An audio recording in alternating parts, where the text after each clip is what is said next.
Gospel according to Luke. Glory to you, Lord. Do not be afraid, little flock, for it is your Father's good pleasure to give you the kingdom. Sell your possessions and give alms.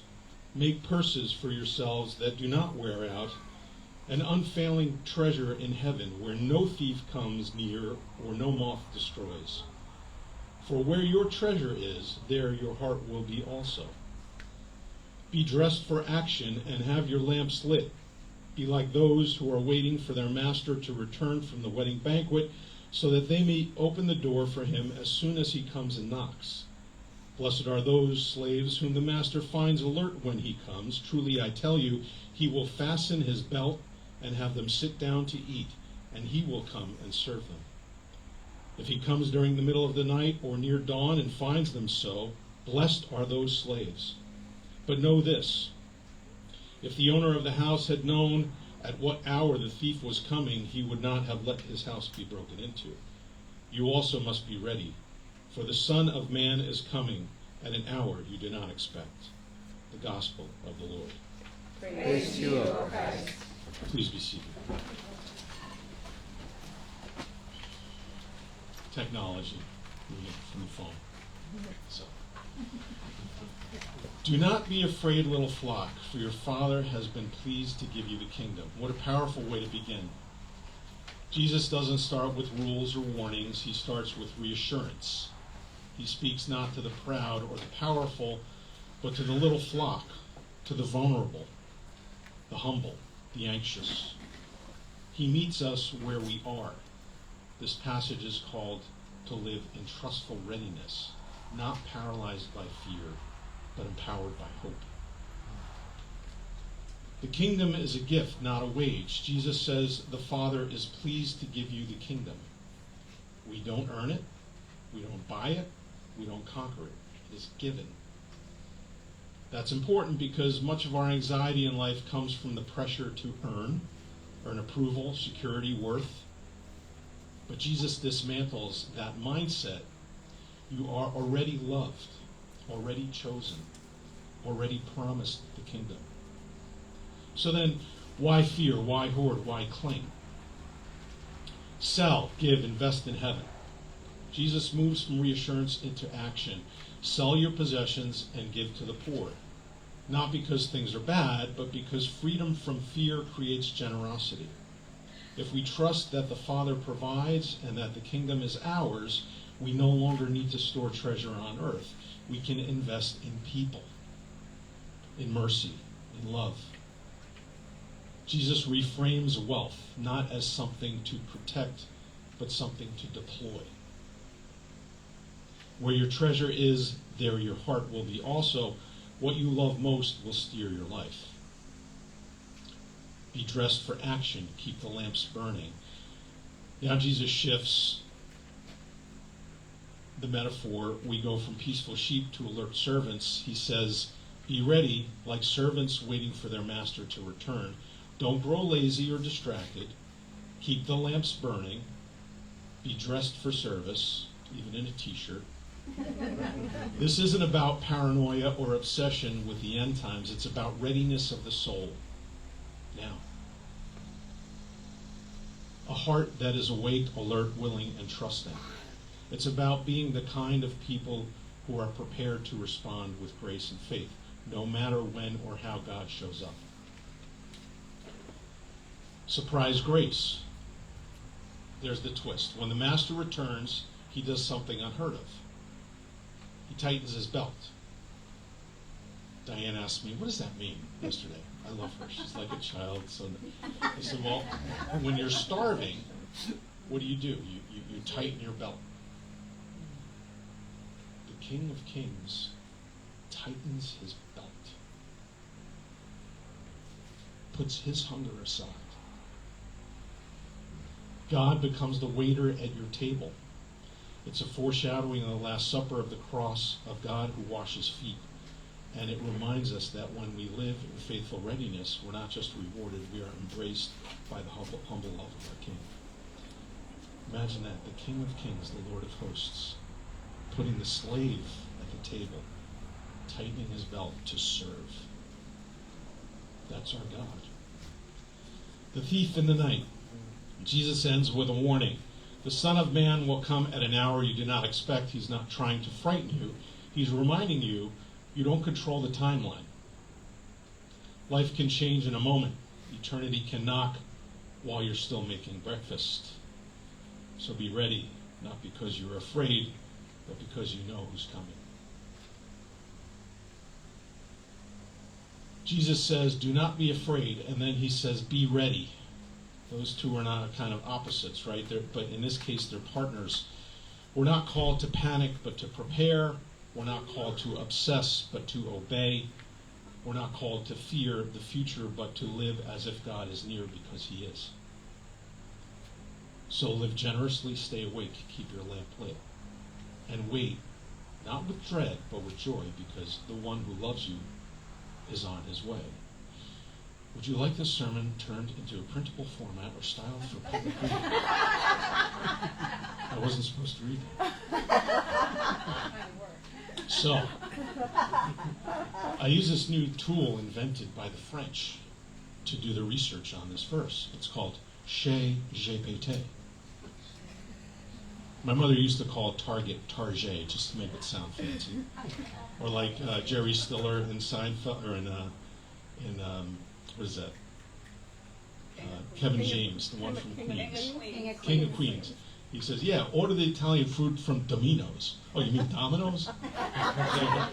Chat GPT. Okay, I admit. I was curious. I put Luke, that verse, in Chat GPT and said, write me a sermon. Within 5 seconds, what I just read to you, except for some of the things I embellished on, what I just read to you was written by ChatGPT. How many thought that I wrote that? Only a couple. Good, you're smart. We're not smart. Diane always believes me. I do. I mean, the ones that didn't raise, the ones that didn't raise their hand are smart. No, I'm kidding. It sounded too perfect, right? Within 5 seconds. Yeah. Oh my gosh. Yeah. Right? So I'm tortured by, and I know most of us are, sell everything. It's easier for a camel to pass through the eye of a needle than it is for a rich man to enter heaven. Torturous. What do you mean, sell everything? What in my car? I need my car. Maybe I don't need a new 2025 Ram 250, 2500 with all the bells and whistles. Okay, I'm getting used to one. But what am I going to do if I don't have a car? A train. I get a train. I'm watching this series, Diane, I'm obsessed with, H-E double hockey sticks on wheels. It's this series on Prime or whatever about creating the Transcontinental Railroad, the Union Pacific, and all the trials and tribulations. It's a really cool Western, a lot of violence though, but so anyway, just to be aware. And the head of the railroad is saying to investors, look, it takes months for goods to get from New York to San Francisco. When this railroad is done, it's going to be a week. Imagine that, right? So now you become sort of dependent on a train. So would I go back to, if I don't have a car, I got to drive a train? But if I don't have a train, I got to dust off the covered wagon that sits in front of Homestead Rest down there that I pass almost every day. And what am I going to do? I'm going to get a horse? I don't know how much horses cost now. And I got to get all this stuff. And then go across country. Like, what am I going to do? I'm going to travel to church in the wagon. Or just Diana will get on our horse. Or have to get up at 5 in the morning. So, like tortured about, it reminds me of the movie The Jerk with Steve Martin. Anybody see that movie? Okay, some of you haven't. So at the end of this movie, he's down on his luck, he's bankrupt, and, he has this line, he goes, and he's in his bathrobe, he's leaving his house. I don't need all this stuff, except for this remote control, and that's all I need, and this remote control, and this ashtray, and that's all I need, and these matches, this ashtray, this remote control, and this lamp too, and this lamp, and this remote control, and this chair, this lamp, this remote control, these matches, that's all I need. What do we need? It's torturous. Do I give up virtual stuff like ChatGPT? If I didn't use ChatGPT, I would have to surf the internet for probably hours, if not days, borrowed books from pastor, went to the public library, and look at those libraries. There's buildings with books and all, using all that heat and like. So what is it that we're supposed to give up? Are we really selling everything? Torturous.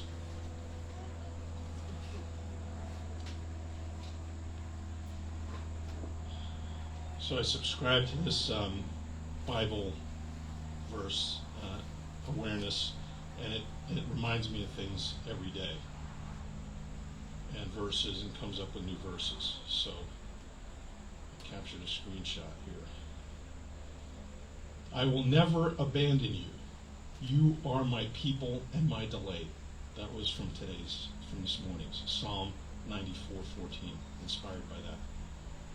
The way it closed, after you write something to be thankful about, or what's on your mind, it wrote, Gracious Father, I rise with thankful heart, assured that the Lord will not cast off his people. In your eternal love I am redeemed and secure, held close by your unchanging hand. I rejoice in being loved, a chosen child, whose worth is sealed by the cross and the resurrection of Christ. When doubts whisper, remind me to shift my thoughts, embracing your truth and stepping boldly into each moment. Lead me to act in faith, spreading your peace and grace today. In Jesus' mighty name. Amen. So, the way I finally boil this down, because people, I don't know, it's not really a tendency of mine to overanalyze things, right? If you know me, it is, right? It boils down to, the 10,000 pounds of stuff out of the Vernon house that either went to the dump or Goodwill or garage sale, right? Because we've moved to Cranberry Lake. We're selling the Vernon house. All that stuff, we went through it, and there were some precious things to keep. The kids kept some schoolwork, took pictures of it, whatever, but I didn't need my college textbooks anymore. Like, they were up in the attic for 35 years. In the end, that's where all the stuff goes. It's meaningless. What it comes down to is Jesus saying, look, get over your fear of parting the stuff. Because even though the turtle is precious, I'm here to love you. God is saying through the cross, I love you so much that I'm going to give my son. You are my precious gift. You are my precious thing. I love you. There's a scene in the movie, I quote a lot of movies, The Adam Project, with Ryan Reynolds, Mark Ruffalo. It's a great movie. It's about time travel and going back to save. And so Ryan Reynolds and also his 12-year-old self go back and confront his father, who was never around, and Ryan Reynolds felt that his character felt abandoned, etc. And the father says, look, I wanted to be there for you. From the day you were born, I've loved you. I love you, son. I love you. And Ryan Reynolds responds, I get it, Dad. I get it. No, I don't think you do get it. The cross. God is saying, I love you.